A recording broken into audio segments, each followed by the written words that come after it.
Hey, Hopefully, got audio working. My computer's lagging again, so I'll make sure that everything's going going okay here. It's loading. looks like it's popped up here. Okay, cool. Audio's there. Yep. Well, I mean, yep. Sounds like I'm it. gonna finish my lunch real quick.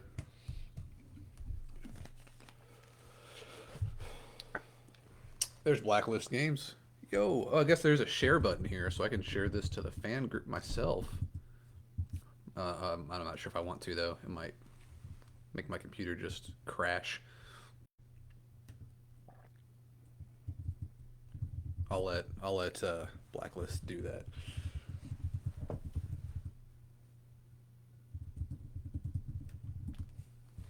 All right, there we go. Thanks, Scotty. You take care of that for me. So we're back here. Adam here with Brady. We're here to talk about the Lasting Tales Kickstarter. Am I wearing the same shirt as last time? I don't know, but I'm not. I got this new Cyclops shirt. My laundry's all screwed up. I'm still moving stuff, so things are. Oh yeah, that's also. Um, yeah, that's bugging me. I can see the edge of the banner here. I don't want to mess with it though. Is it this way? I don't know. Brady's gonna mess it up. No, you messed it up too much, It's too far. perfect. You got that side now. What? Can't see behind the scenes. Yeah, we don't want to see the side of the banner. That's boring. There we go. Cool.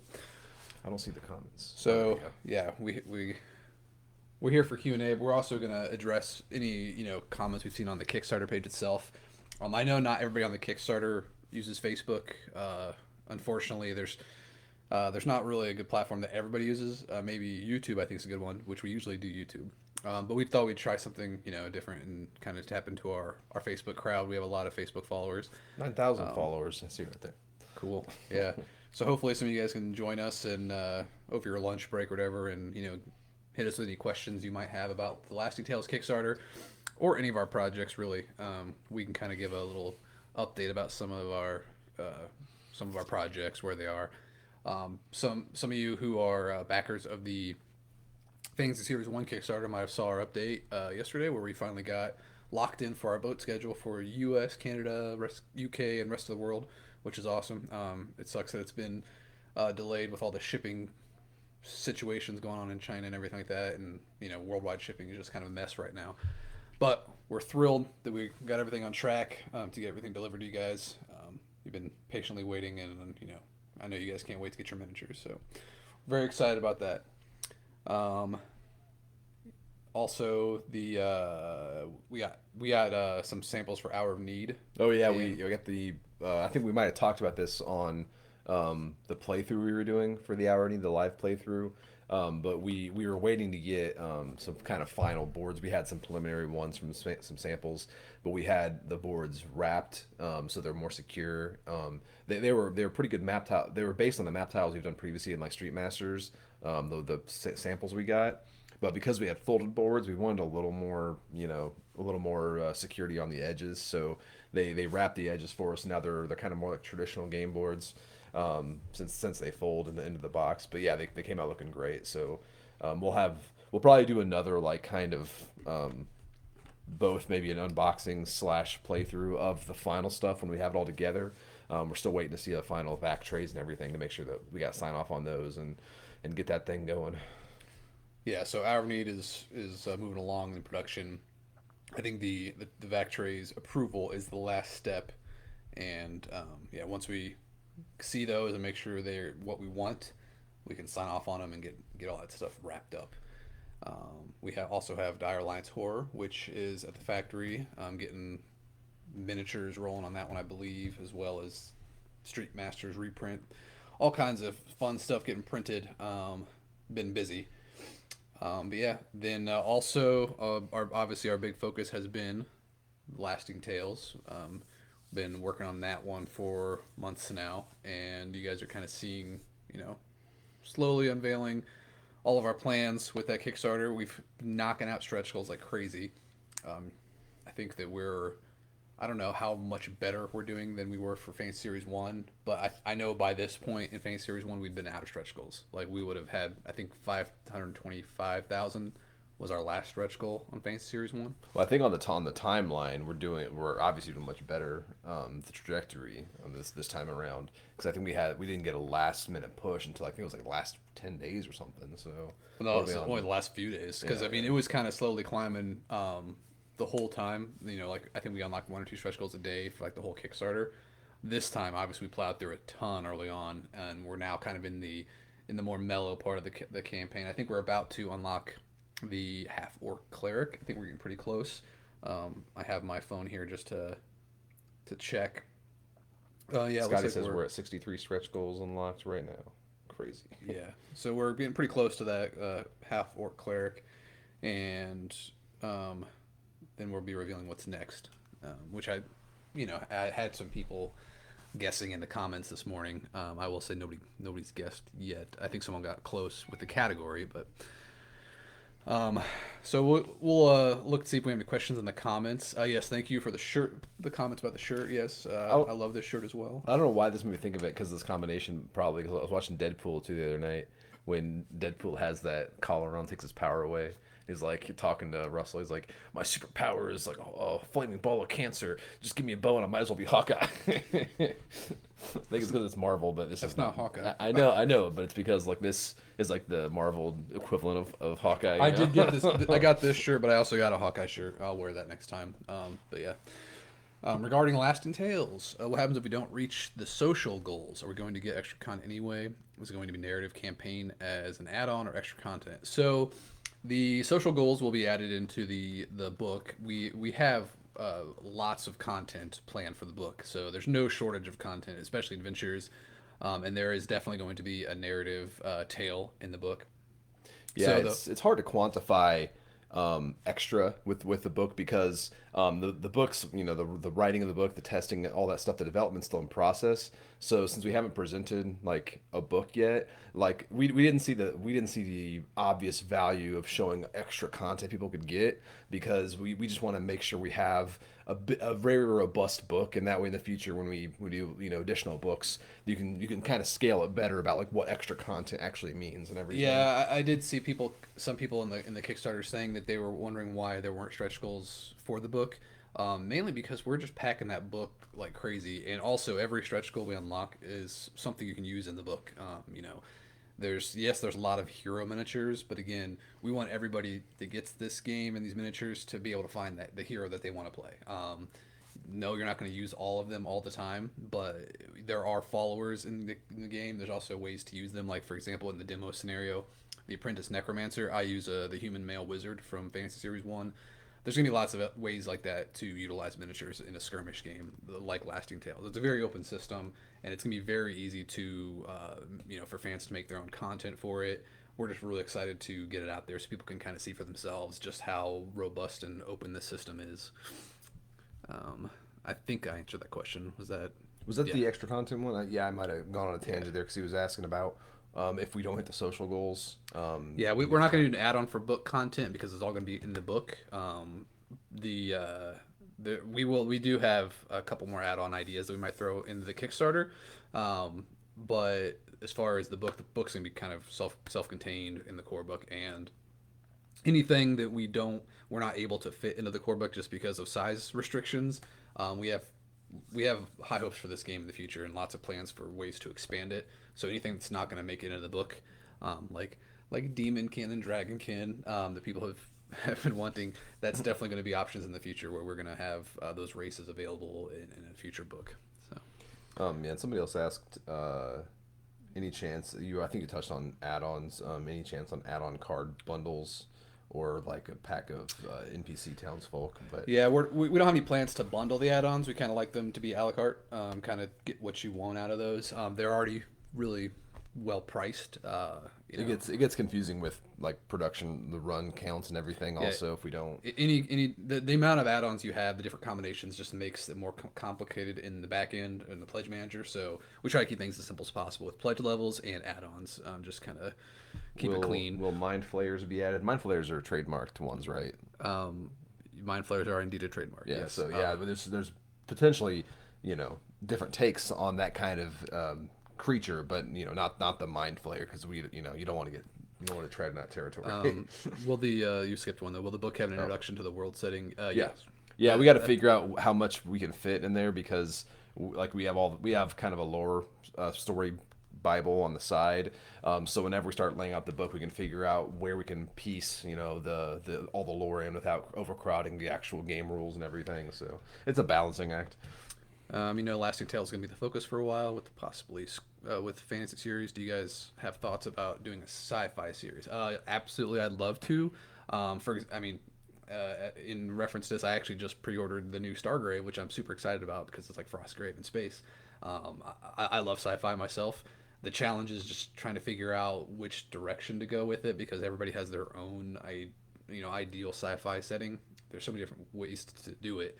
You kind of have to So focus because it's you can't cast too wide of a net, otherwise you just risk kind of being too broad. But it's a. we are interested, but it's something we need to figure out the best way to approach it. That's Did kind you of say you it's already got your book? pre-ordered it. Oh, let's say it. Yeah, I just pre-ordered that one. Being miniature agnostic, is it fairly easy to establish threat levels of enemies when designing your own tales and adversaries? Yes, in the Lasting Tales rules, in the adventure rules, there will be specific rules to choose your adversaries. So you're essentially going to be gauging your party level with how everybody's level within the party, and then you're going to get like a certain value of levels to buy adversaries for the adventure. So you get to pick and choose which ones you want. Now, in a narrative tale, there might be specific adversaries called out, saying, you are approached by a group of goblins, so goblins are in this adventure. But when you're picking adventures randomly, you can choose whatever the adversaries you want, which is really cool. Why fewer translucents? You talked about how much you like them. We only get one set. Ironically, I love I love all of our translucent minis. I'm just always cautious about going overboard with them because I'm not sure if everyone loves them as much as I Yeah, it do. was it was funny because in the first Kickstarter, there were a lot of people that were concerned about the translucent miniatures because they didn't think it'd be easy to paint them. Which in my mind, I don't paint them. Like, it might not look the best, but I like the translucent just as it is. I just do the bases. I think I have the banshees in here. The I might have pictures for them, but I just did the bases for them, and they look great. But we kind of had it's really hard to plan the Kickstarter because there's so many ideas for fantasy and there's so many things people want. So you kind of have to pick and choose what the priorities are at the time and what we wanted to get in the set. And there were a lot of bases we wanted to cover with the fantasy series one that we couldn't even fit in there. So we're doing series two now. So there's even if we don't cover everything in series two, there's tons of ideas for future stuff. So I definitely want to do more translucent things. More, I wanted more elementals, but I was worried people might be like, "Oh, I already got elementals in the first set." I was like, "Well, what about small elementals?" So that's something that I considered for sure. But new things kind of took priority. But I will definitely keep that in mind if the translucent if the love for translucent is there like I love it, then we'll definitely consider more translucent miniatures in the future. The other question here was how many, or sorry, maybe too early to share, but any plans we'll see for future fantasy series sets? Would they be part of an expansion for Lasting Tales, a new game, standalone? We would like to kind of associate our fantasy series with Lasting Tales, and ideally we'd like to be able to get more kind of specific and do some more world building because we're trying to set a good foundation of options. But if we do another like another Lasting Tale supplement, and it's like a certain specific campaign. Let's say, for example, in some swamp or some Yeah, region see, that's very like these is where they left them as is. They just did the bases. yeah, that come out looking Painting good. studio looks really cool. So we would want to do minis that are for that region. Those are characters and monsters that were like for that region, and kind of do some more like world building and development that way. That'd be an ideal scenario, but it has to still be broad enough where you can have a ton of minis, but not have a lot of repeats or the same types of things. So, but yeah, Yeah, we would like to obviously keep doing. we're not going to say anything set in stone, but obviously, people can guess that if we did a series three with a supplement for Lasting Tales, there'd probably be a lot of new races like Dragonkin and Demonkin and things like that, sub races of heroes where we kind of get a little different outside of the normal human, elf, orc, half orc, halfling, dwarf staples. But again, we want to make sure that we have a hero for everybody. Anybody who wants to play Lasting Tales that wants to make a certain gender, race, hero class, that they have a miniature that represents the hero they want. And I know it's impossible to hit everybody's desires, but we want to make sure we have enough there that covers as many bases as possible. We have how many unique scenarios are in Lasting Tales, and I think we've been saying at least over 20, Yeah. but we don't know of a firm number yet We're because they're going to be adjusting for the campaign. There might be some smaller scenarios to fit the narrative and everything, but I will easily say over 20. there'll be more scenarios in the book than I've ever had in a core rule book for Yeah. a game Yep. for a miniatures game. So there's gonna be no shortage of adventures. And then any news on Contra? I was trying to look on the chat, but I think it's like waiting to go to print. I'll let Scotty confirm in Yeah. the comments, but I'm pretty sure there's like one last step of approvals before everything's good to go. I know it was extremely close. There were little last minute changes that were very minor things like put a copyright here or change the wording on this, but everything's going really well for approvals on that one. Are there any desert areas in the setting of the world? Yeah, so there's some mention. I'm not sure if we've had it in the lore we've used for kind of the introduction to the game, but there's an area called a land called Suthic, and that's mostly like a kind of a desert style. It's a bigger desert island area. But there's also I'll double check the name here. Zidane is kind of desert themed also. So we have areas kind of planned to expand upon more, but we haven't we're not doing a big info dump right out the gate. We'll just give some clues about like some areas of the world you can go explore in the future, and just kind of set the stage for possible Yeah, we adventures. probably won't visit there just yet, but Yeah. you'll get the little mentions of them. Yeah, most of everything in the core game, as far as narrative stuff, and probably a lot of the backstory will be focused on Vale, which is kind of like the primary place for most adventures to start and everything. If you imagine like like MMOs and stuff, it's kind of like what's it called? Azeroth, is that the main one in WoW where the humans start? Yeah, it's kind of like that type of area. I can't remember if that's the continent or the No, world. that's actually probably a continent. Yeah, what am I thinking No, of? I think that's the world. Azeroth. Where's Stormfall? Or what's it called? It's Stormwind. Stormwind. Where's Stormwind located? Nobody don't Elwyn or That's Elwyn Forest. yeah, so I forget. Yeah, but it's probably a bad example. But Let's not get into WoW yeah, lore yeah, here. yeah. In Vale, it's like the most like multicultural area of Novith. That's why we started the adventures there. Is the mini artwork going to be stretch goal like the last one? There, I would say that there wasn't plans for that because we actually commissioned this art in color, which is different than the first one. It was black and white. The stretch goal was to color it and to give it to backers as an art pack. And this was before we had the solid plan. Like Lashing Tales was just kind of like a dream in our minds at the time. Now that it's actually being coming to realization here, the art is actually going to be used in the product, through the books, sprinkled out throughout. So we're actually going to use the art officially in products. So we hadn't planned on doing another art pack in this one. But again, we always listen to backers. So nothing we say is ever concrete unless we say this is putting our foot down here. So there's a question here. A great campaign. Just wondering how the dungeon scenarios play out. Appreciate the settlement and wilderness scenarios are based on a 3x3 table, but how does a skirmish field translate to dungeon scenarios? Are dungeons pre-designed? If you think about it in this term, you can go ahead and go in more detail. I'm just saying, like, as far as the 3x3 aspect goes, that's kind of just like your confines. Like, it's not like you're not going into a 3x3 dungeon room all the time. You're not in this huge chamber. You might be in this, a series of hallways and various rooms, but the kind of parameters of that encounter is 3x3. So you can build stuff within there and have whatever encounters happen within that kind of, limited area, because you don't want to have a big branching table space you can't actually maintain. Yeah, the way that Mark writes the adventures is he makes it specifically clear that the terrain is determined upon what you have available. So none of the adventures require you to have like these specific terrain pieces. But there are like objectives and things that are called out saying use something to represent this, this idol or this wagon. And for the dungeons, it's a lot of times like you can use whatever you want to make walls and corridors and things like that, but it's still a square board and 3x3, and we want to make sure that there's a lot of walls here to block line of sight or something like that. The adventures are kind of like a guide where it's like this is how this should be. But whatever you have available, you could still make this adventure work with your terrain on hand.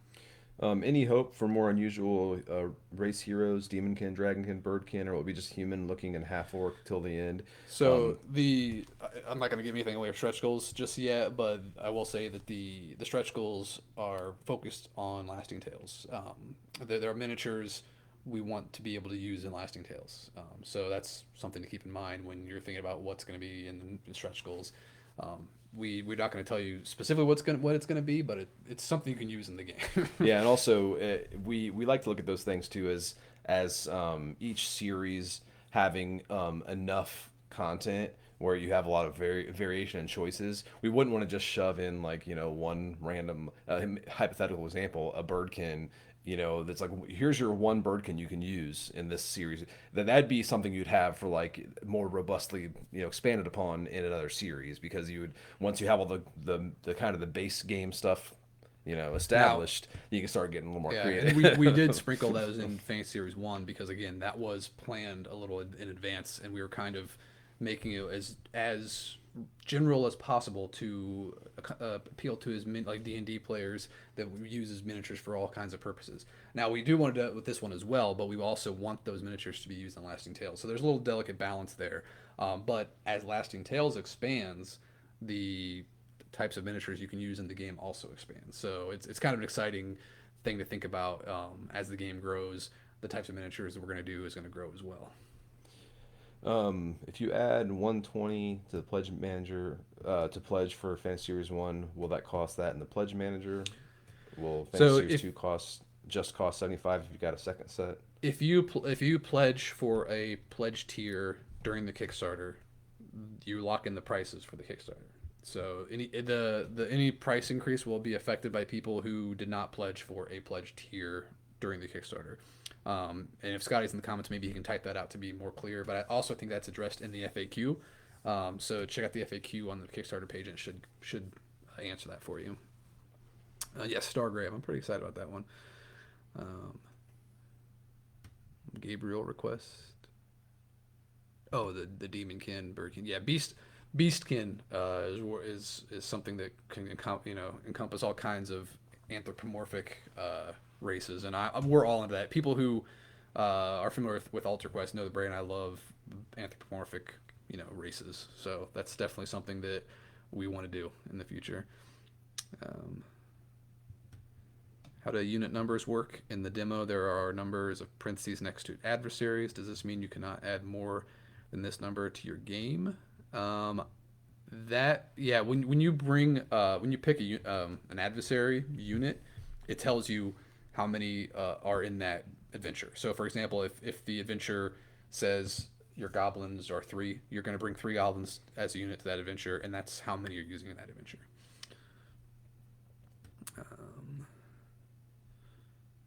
Will you have rules to design new adversaries?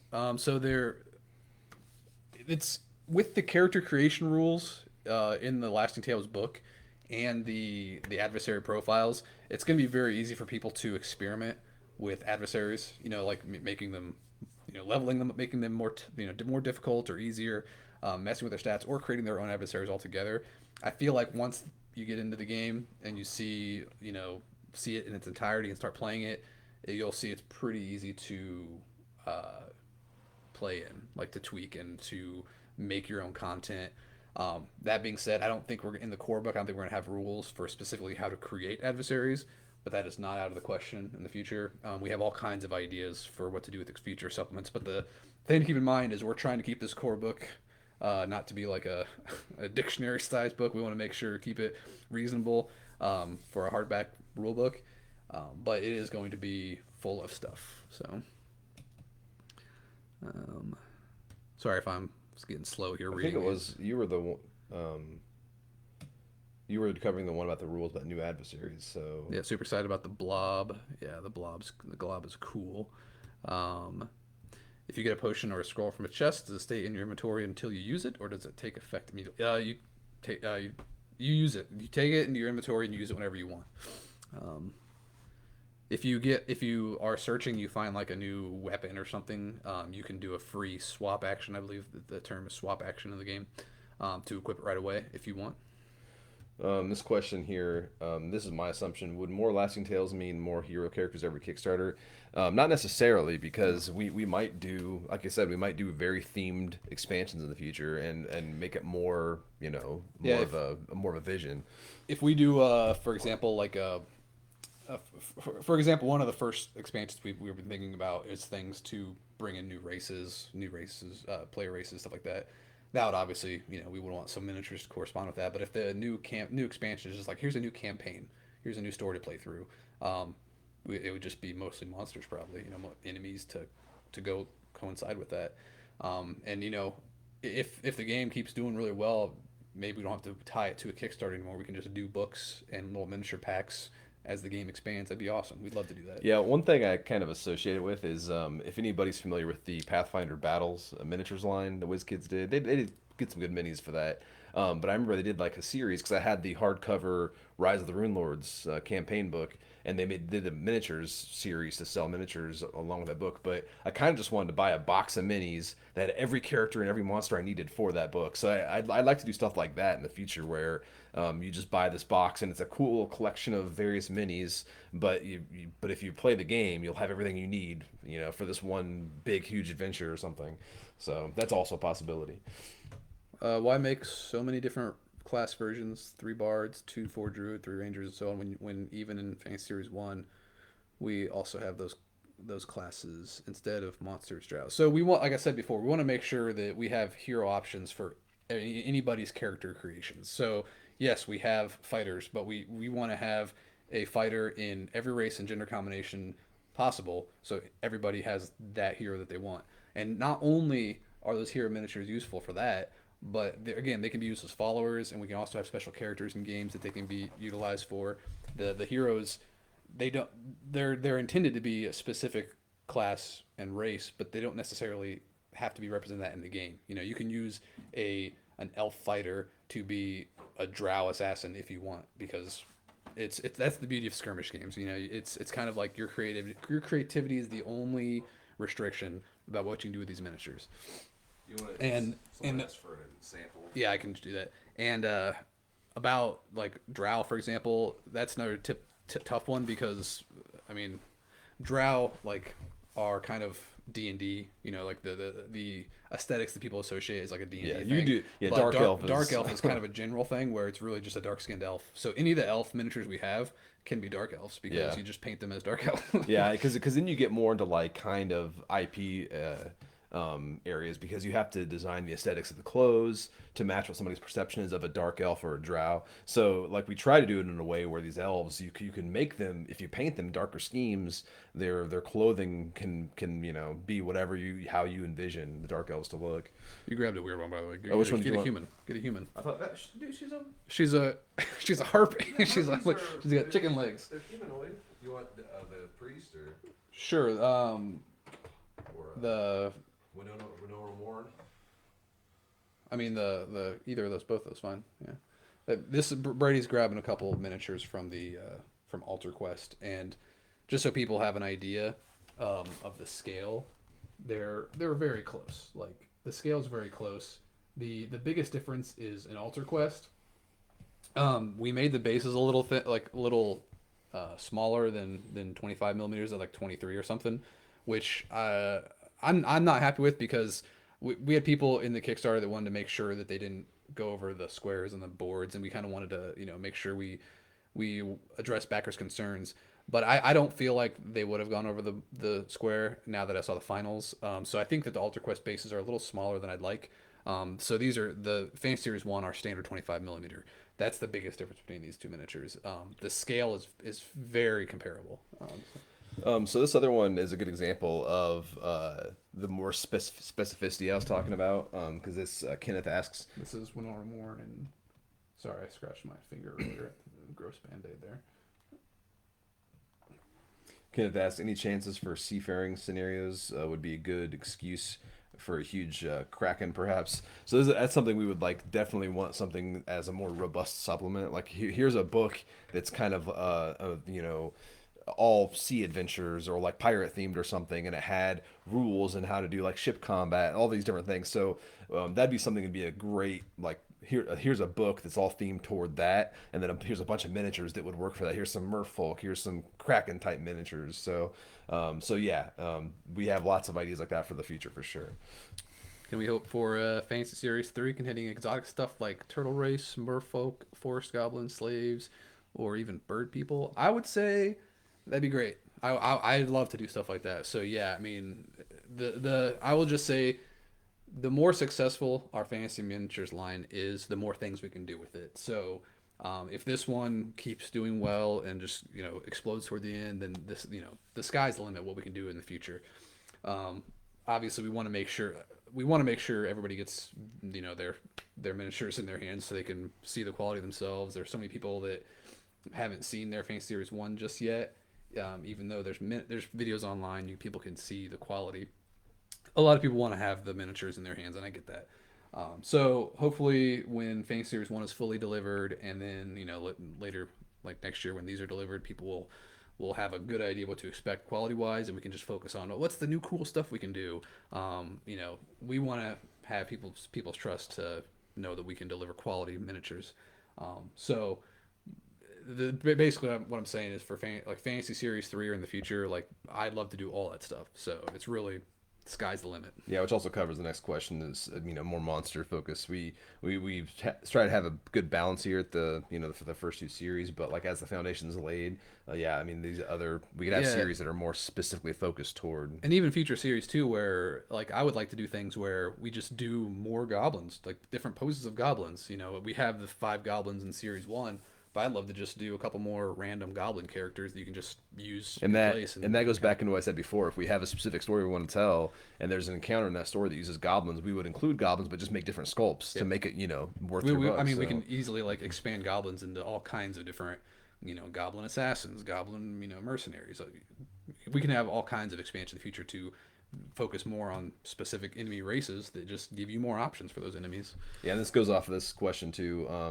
The any chance for a Viking, Eastern, or Arabic theme in another series? That kind of goes back to what I was saying. Where if we had like, for example, we had a either like a pirate or like some kind of ship voyage expansion, we'd probably include stuff like Vikings because that's kind of themed toward that as well. So you'd have maybe different type places you can stop, but anything kind of like marine focused could be included in that series. So we would want to aim to do a narrative story that links those together and have a reason to have a big collection of miniatures for it. So that's kind of the vision we have.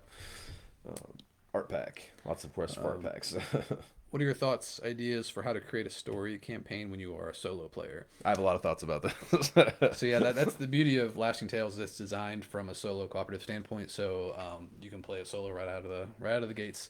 The cool thing is also you can either play, controlling a couple of heroes, which I think is perfectly reasonable in the game. It's not overwhelming to control multiple heroes in Lasting Tales.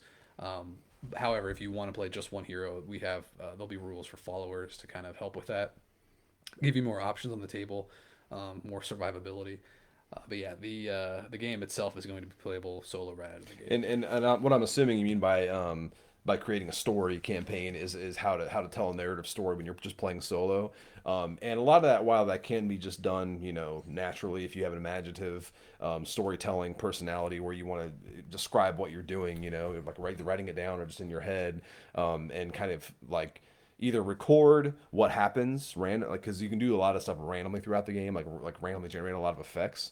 So you can just kind of record that and tell a story that way. But if you want to actually have a story that you help form, you can just create certain outcomes. If like a bad example I always use, you talk to some person in town, and you might have to have your hero do a test. So whether they pass or fail that test will determine whether or not these two options you have to go. You either go to this mission or this other mission, whatever it is. So there's a lot of ways you can do that, and you don't have to do much like designing yourself. You just have to focus on the story aspect and the adventure aspect. But there's a lot of possibility there to tell a story, even if you're just doing it by yourself. Do you have a page count range for the book? I'm hesitant to give out numbers because people might take it to be literally this is what to expect. Because it's really going to be dependent upon not just the final content, but also the final layout. and the narrative. Like it, Brady's got all kinds of ideas for the narrative, but we don't really know yet exactly how many, what the word count is on that. So I'm going. I don't know. Like I don't know if I can give a rough page count other than like 100 to 200 pages. It's going to be like, it's going to be a big book. But I will say that we, as we get closer, will the development will probably give out more of a better estimate for page count. But it's going to be a big rule book. Um, Do you have a question about Dire Alliance Horror Series 1? Will it be subject to the same delays as Fantasy Series 1? Uh, there's always different kinds of delays that can happen, but it's definitely not going to be the same delays as Fantasy Series 1 because that was specifically due to the container shortage in yeah, China, we won't have that circumstance for which sure. hopefully will be cleared up completely by then. But Dire Alliance is currently in production with I forget exactly what stage it's at. I think the miniatures are being worked on right now. But we can't say what the shipping looks like just yet because we haven't actually got to the point of shipping it.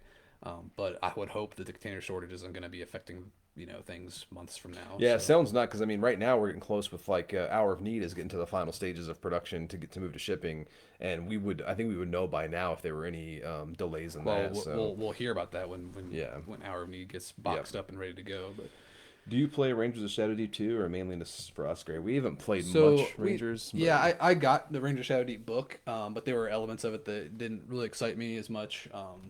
The one thing about it is one thing we try to avoid with Lasting Tales is Ranger Shadow Deep seem to be very specific on miniatures requirements. Like you need this and this and this. And I know it's a skirmish game; you can use whatever you want, but I definitely like to have miniatures represent what they're supposed to be. So like Ranger Shadow Deep had very specific requirements. And I also wasn't a big fan of the event card thing, but that being said, I love the concept of it, and I enjoy Frostgrave, so I'm sure I would enjoy Ranger Shadowdeep, but I haven't played it that much. So, um, human female bard with a violin or viola. I will check the list on that one. If it's not in series two, I will try to make sure that something like that is in series three. um, but yeah, we have it's almost hard for me to remember the miniatures that we planned for because there's so many. um, the are there plan. rules to modify scenario setups to accommodate more than 5 players for scenarios and lasting tales? So there's not gonna be hard rules for it because we put on the cover it's for 1 to 5 players. That's kind of we have to pick something to design for and focus in on that. But it's it would be very easy for players familiar with the game to modify the rules to accommodate other players. You just have to make the game more difficult, really.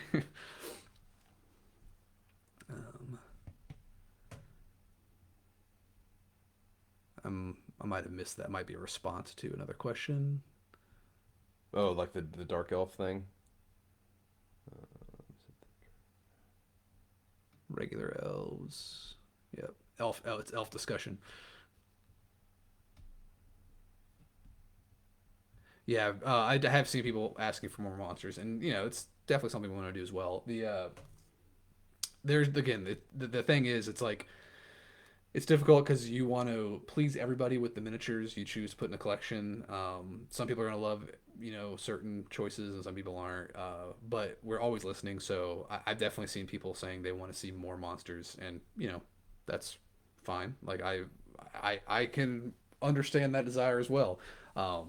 So there's nothing wrong with that desire, and I definitely want to. We want to give you more monsters as well. So I'll leave it at that.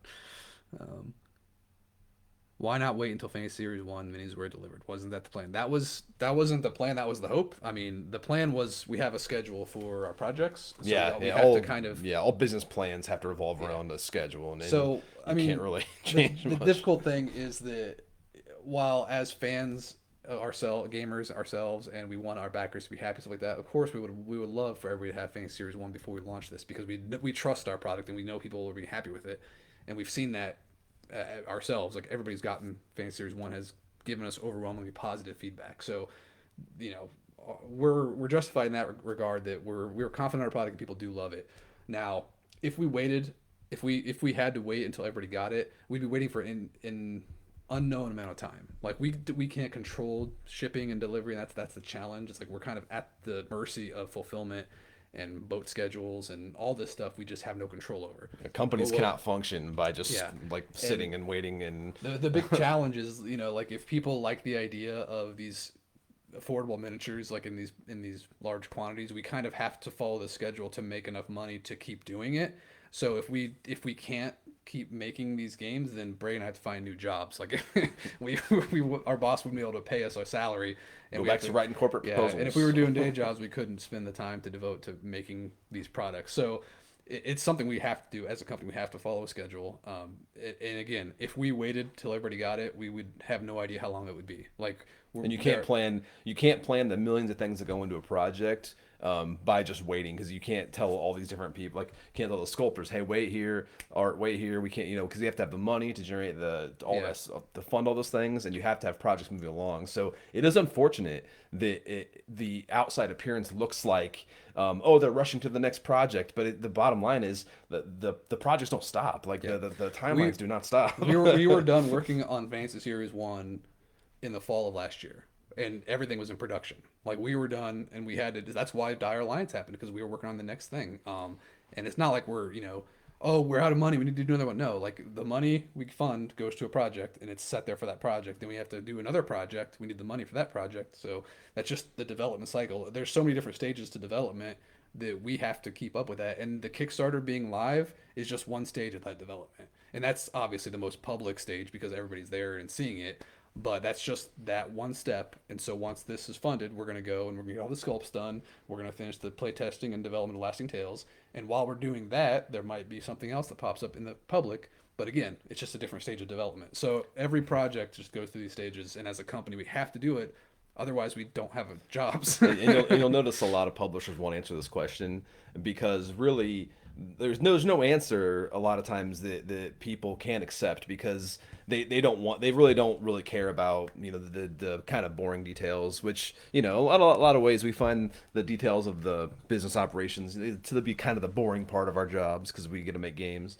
But there's no good way to say we can't not keep making stuff, otherwise we shut down and we cease to exist as a company. So it's there's no real hidden ulterior motive beyond that.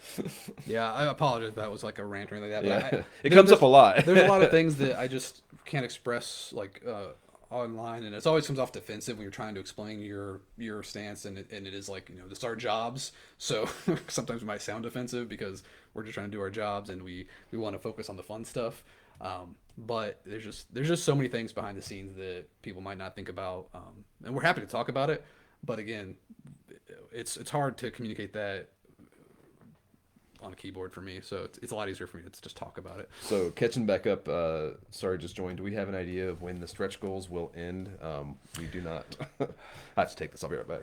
Yeah, I will say that we planned stretch goals around what we thought the success would be for the Kickstarter. So, and I will also say that if we hit all the stretch goals, there will be more miniatures than Fantasy Series 1. So that's I think the most I could reveal. But yeah. Um, Catching up here. Is it because of Me Too that you have more females this time? No, not at all. Ever since Fantasy Series 1, we've always planned for male female balance, and also I wanted to do male female versions of everything because again, like I said before, I want to make sure that anybody who comes to this collection and Lasting Tales, whatever hero they want to make, hopefully there's a miniature that represents that kind of hero. That's the whole plan. So we both have wives and daughters that like to play women. So it's something that's always been kind of something in games. We just prefer to have some choices. Yeah, and one thing we also want is we want our female adventurers to be well protected and geared up for battle. That's so dressed just like the men's. Love miniature agnostic games. Yeah, me too. It's awesome to have more. Like this is one thing I think about. Like I collect miniatures from all kinds of different games, but it's like I love games that I can reuse miniatures for. Like for example, I have so much stuff for Necromunda, but I never get to play it. And now that Stargrave is coming out, like now I have something to use a lot of that Necromunda stuff for. It's awesome. Like that's why I love miniatures games. Can we have more monsters and fewer PCs? in the stretch goals of Lasting Tales? We have what we have planned in the stretch goals. That's all I can say for that. Like we don't really do a lot of switching for stretch goals because it requires art and the plans of what we have in the game. And again, every time we have lots of plans for the game. So I've definitely heard that desire for more monsters, and yes, we can definitely keep that in mind going forward. So What kind of binding will the book have? Don't quote me on this, because we're going to be basing the production to the highest standards because we like books. I mean, obviously, he has a room full of GW books. yeah, Rule books are the it's going to be D&D comparable books to like a and D&D, yeah, like it's going to hardback be rule book. yeah, it's gonna be up to par. So Love what you guys are doing with races and genders. It's awesome. Can you give us a hint towards if there are more groups of 5 monsters coming in the stretch goals? If you look at the stretch goals, you'll see patterns emerging for how we space out stretch goals. And I'll just say, yeah, there's more groups of 5 things. But yeah, you can usually see the pattern. I see there's a lot of really clever backers out there that have actually planned things out. I was like, man, they've been looking in my spreadsheet. I think someone called out the half orc male cleric. And I was like, man, I think they actually do have my spreadsheet. any chance, outside of Viking and classic fantasy, what are the chances of more ancient civilizations like Roman, Egyptian, ancient China? That's not really our That's very brand. specific. Yeah, that's not too I like that stuff, but it's not really our brand as a company. We typically do like genre, fantasy, sci-fi, horror. So probably not those. I never say never, but it's just not something that There we might be those kind of specialize in. inspirations and Yeah, things, but yeah. I wouldn't say like historical models Right. It or wouldn't be like a whole series of here's ancient Rome miniatures or anything. any chance of colossal sized models. I would say not in this Kickstarter. I don't know if I want to go more than huge on our models, I especially at this don't. price point. Like if we did Yeah. something bigger than that, it's going to be way more expensive. Yeah. So. It's always a personal thing, but I personally don't. I don't want them too big. Regarding character advancement, I vaguely remember that class features were random. Would being able to choose your character ruin the balance of the game? Not at all, because it's random. Of course, choosing wouldn't affect the balance. Like the randomness, So much more fun. it's fun. It's got that old Warhammer Quest feel to it, where it's like you don't know how your character's gonna level up. So it's not like a power gaming thing. It's more like how's my character gonna develop? This is all new and surprising. Every time I play, it's gonna be different. That's kind of what we're going for. But there's nothing stopping you from just house ruling. We're choosing our stuff. Yeah, That's it's fine. yeah. Or you just keep rolling until you get the result you want. Like, it's a cock die. I'm gonna reroll that. There is something really weird and pleasing about like, I hit a level up. Can't wait to roll. See what I get. It's a really exciting thing. I can't relate though, because I remember back in the day when I played Warhammer Quest, then I played a Warrior Priest. Like if I didn't get the healing spell, I felt like I was neutered. So I get that. Again, it's not going to break anything if you choose that you want to pick your leveling up. Will future fantasy Kickstarters be tied to Lasting Tales, as is a new Lasting Tales campaign tied to the fantasy series theme? That's the hope. I'm not going to say anything set in stone because we always listen to our backers and take feedback, and we see how things are. Once something's released, we kind of see how popular it is. I personally feel like when the game is released, it's probably going to turn some more heads than the Kickstarter did. Some people just don't use Kickstarter.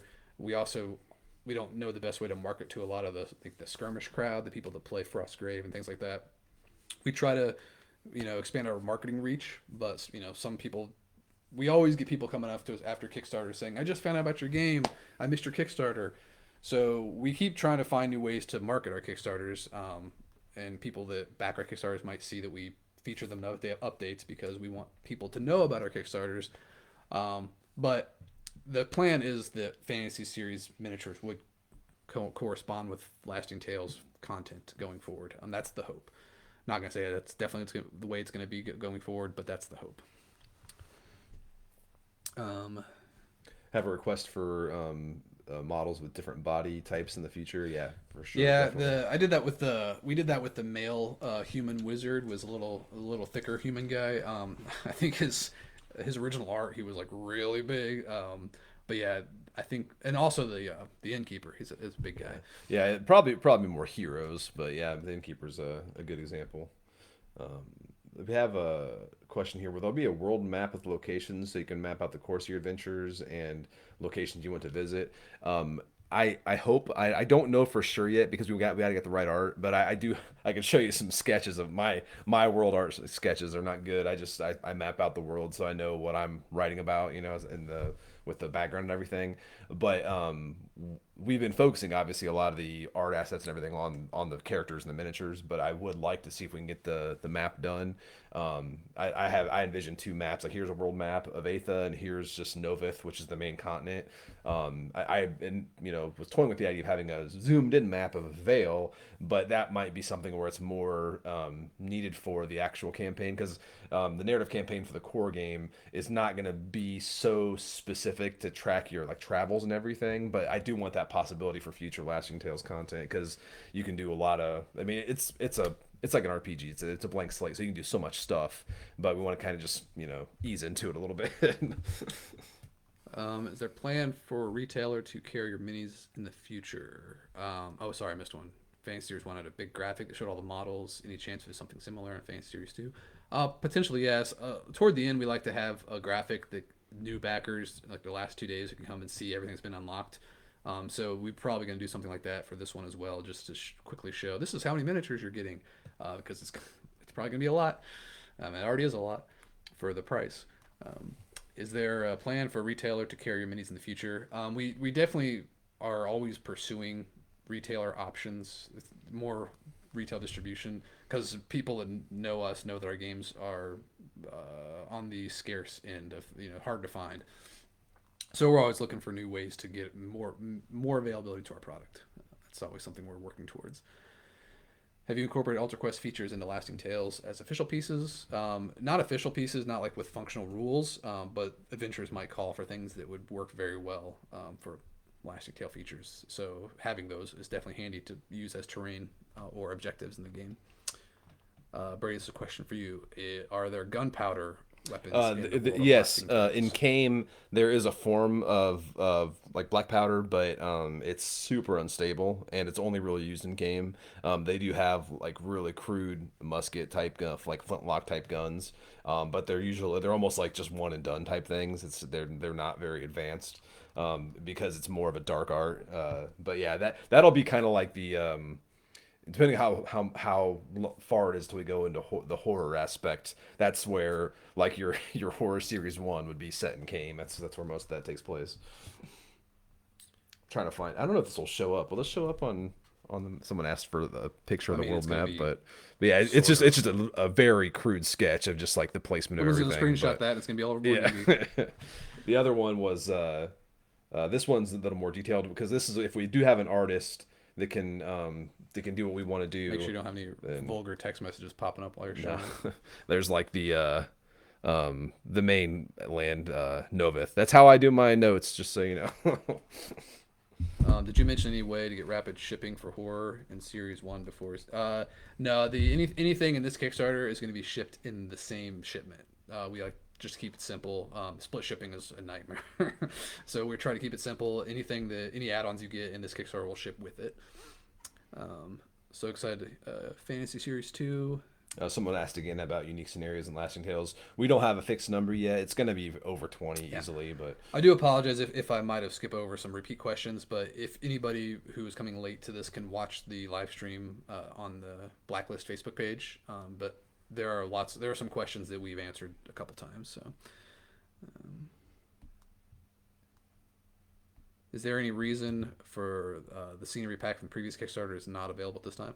No, there's not any reason. It's very we could easily add that. So if that's something that people want us to add as an add-on, we'll definitely look into that. Appreciate all the animals this time around. The series looking as good as Series One, if not better. So one thing I wanted to mention also that's kind of funny is anybody in the Blacklist fan group on Facebook might have seen me posting like polls or suggestions months ago saying we were planning Series Two, and I was looking for ideas. And it was funny because some of the most popular ideas were animals, townsfolk, and gender more hero options, gender swaps and stuff like that. So that's why you see that is we listen. Like I definitely planned those around what I saw the most requested of, and I think one of the most requested things I saw in Fantasy Series 1 were town guards. So those town guards are in the core set of Fantasy Series 2. So, we do listen, and it's not like we're ignoring backers, desires, things like that. Um, the the sad truth is a lot of times people come to our Kickstarters who might be new to us, and they might be requesting things that have already been planned out, and too late to incorporate those requests. But we do listen, and one thing I've definitely seen is people want more monsters, and that's something that I'm definitely noting down. The Innkeeper is the best mini from yeah. The Innkeeper is He's one of big them. boy. He's not one of the halflings, but he's still one of the best. Oh wow, are getting close to the next stretch goal? Like while we're chatting.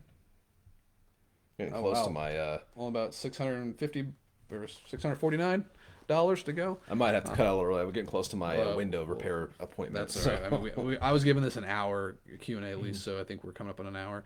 Archer Town Guards would be cool.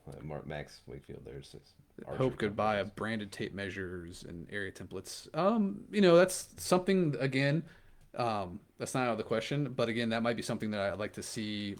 If Lasting Tales is when it's released is super successful, and we're talking about Series 3 or something, that's something that might be more likely. Where it's like, well, we have now Lasting Tales branded tape measure, Lasting Tales branded whatever. Like, No, I don't believe this. Yes, but 5 cats, 5 dogs, 5 eagles is too much. I'm sure no any GM could use cats and 5 eagles. Come on, you can get creative. You got a rat infestation, you got a bunch of cats coming out, and then oh look, eagles are coming in to get the rat. It's like oh, it becomes a huge disaster. It's just and yeah, and plus like it's cool scenery. Just yeah, have cats running around.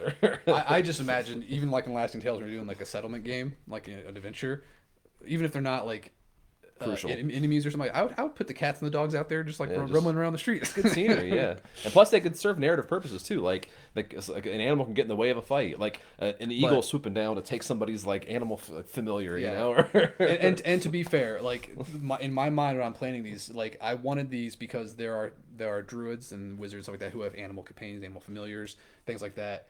And we also want to accommodate people who might have a party of like, oh, I want to have a party of 5 druids. Oh, we all have pet dogs. Well, okay, here's everybody's got a different druid, but you all got dogs.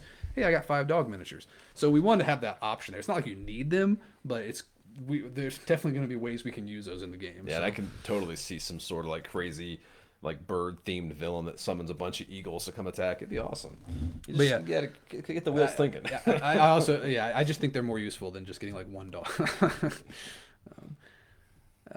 I think I might have skipped a couple questions there. Yeah, I jumped ahead because I saw that. I was like, I don't believe that. Colored base rings has been something that people asked for. That wasn't something planned because it wasn't something that was really useful in the game in Lasting Tales. But if that's something people really want, that's something we can look into. Yeah, some people use that for status effect stuff. And again, if we don't offer them, those are I've definitely seen those for sale out there, different places. So please bring the scenery pack as an add-on. Okay, Scott, if Scotty's watching, write that down as a note. People want scenery. Do you guys want the doors too? We've heard the Do you people. like the doors? I think the doors would be very useful in the dungeon scenarios. So. Show them doors. Show me doors. door. Can we get Archer Town Guards too? Archer Town Guards. People want Archer Town Guards. Okay, noted. Cats of Ulthar, Creature Codex, page 58 equals Y. I need 5 cats.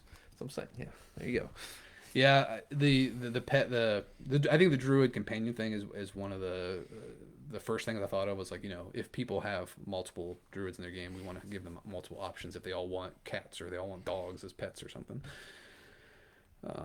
I know when I'm playing Lasting Tales with my daughter, she's just gonna want to have the 5 cats be like the objectives, like her goal is to go save all the 5 cats. Screw everything. Screw the townsfolk. Screw Yeah, whatever. I was the talking to objectives Mark are. about that. And Mark's like, "Oh yeah, let's do a town or a cat rescue mission." Wrangle them cats.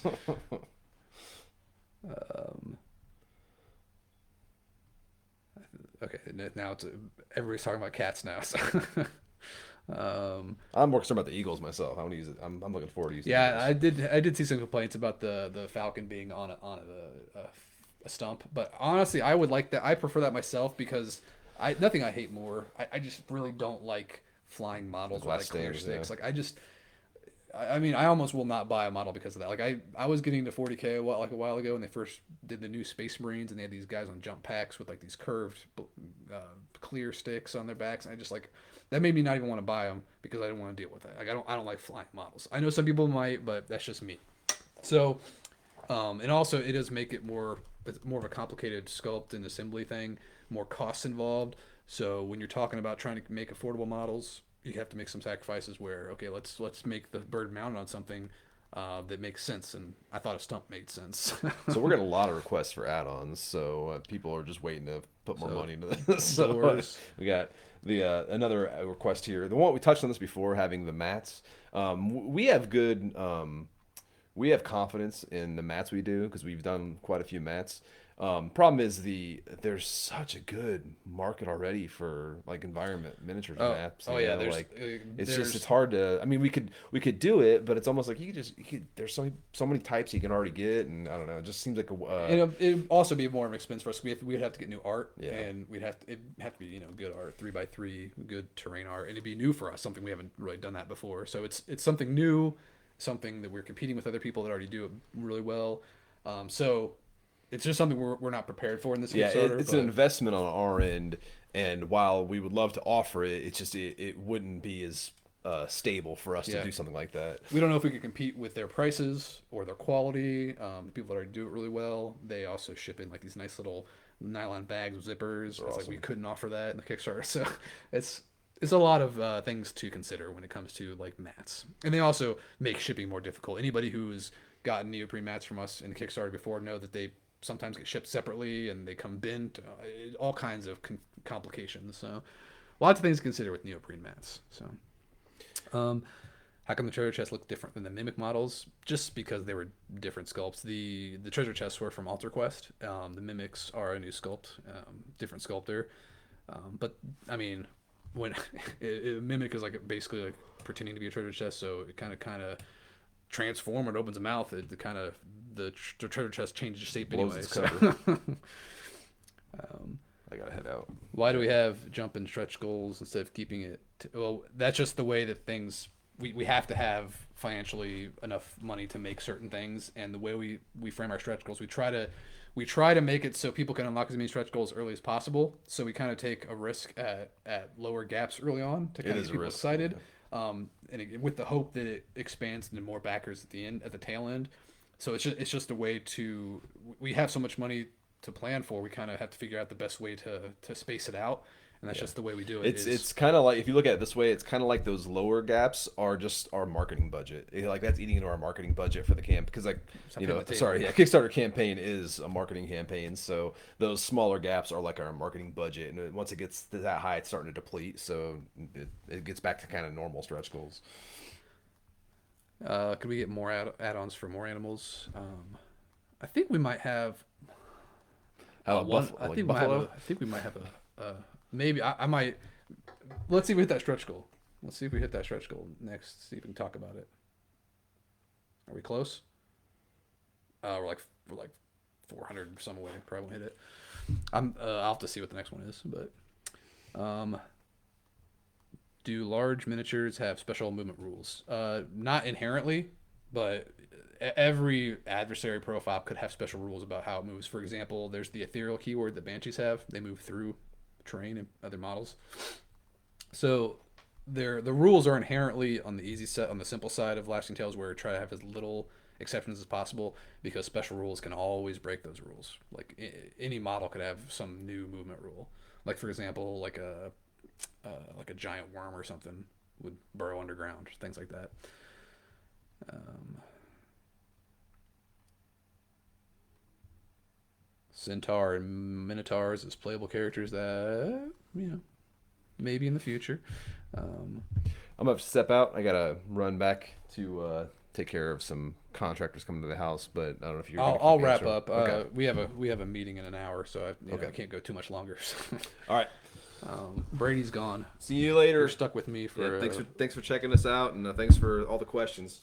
Why not collaborate with somebody for the mats like we did for the terrain? Well, because we collaborated some with the terrain. So again, it's just something we did not plan for this Kickstarter. So we considered it, but we had other things to focus on. So we tried to focus on what we could do really well aside from splitting, kind of spreading ourselves too thin. And again, there are so many options for mats out there, like affordable mats, that you can find them easily, especially for all three of those. I mean, for those three environments, you only need two mats really because grass works for wilderness and settlement. But I also have like a cobblestone mat that I can use for settlements, and that also works for dungeons as well. Cobblestone works great for dungeons, so you can find mats for all those very easily. Two is enough to cover everything, but if you want all three, there's tons of good options. Um, if you know where to get mats, let me know. So there's a few good ones. I know of GameMat.eu as a one that I got before. Urban Mats with a Z is a good one. I think PWorks is one. I think I actually just ordered one for Stargrave because I wanted a good sci-fi mat. I ordered one from Deep Cut Studio. That's another one. There's lots of great places. And I also, you can just Google 3x3 game mat and you get lots of options popping up. Um, will characters, race classes interact with some scenarios? There are options. I'm going to confirm this with Mark, but I believe I saw options in the in between adventures, like things you can do in town. Some things are restricted by what race or class you are. That's kind of a harken back to old school Warhammer Quest, which is fun. Um, yeah, you work in logistics, so you get what's going on. Thanks for understanding. It's been frustrating, and I'm looking forward to things getting back to somewhat normal in the shipping world. All right, I think I'm catching up. Cool.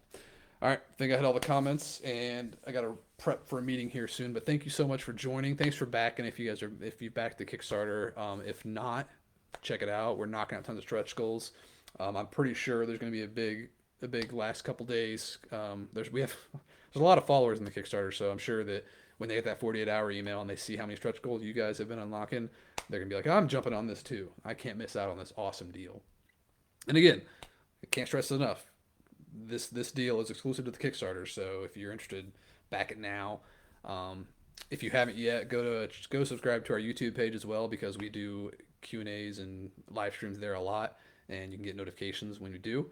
But if you guys like these Facebook lives, we'll definitely do more of these as well. Maybe we'll hop in here in the last couple days and join you guys in the finale. That'd be fun. So if you guys are interested in that, let us know. Let us know in the comments. And otherwise, we'll talk to you later. Thanks for joining me and Brady when he was here.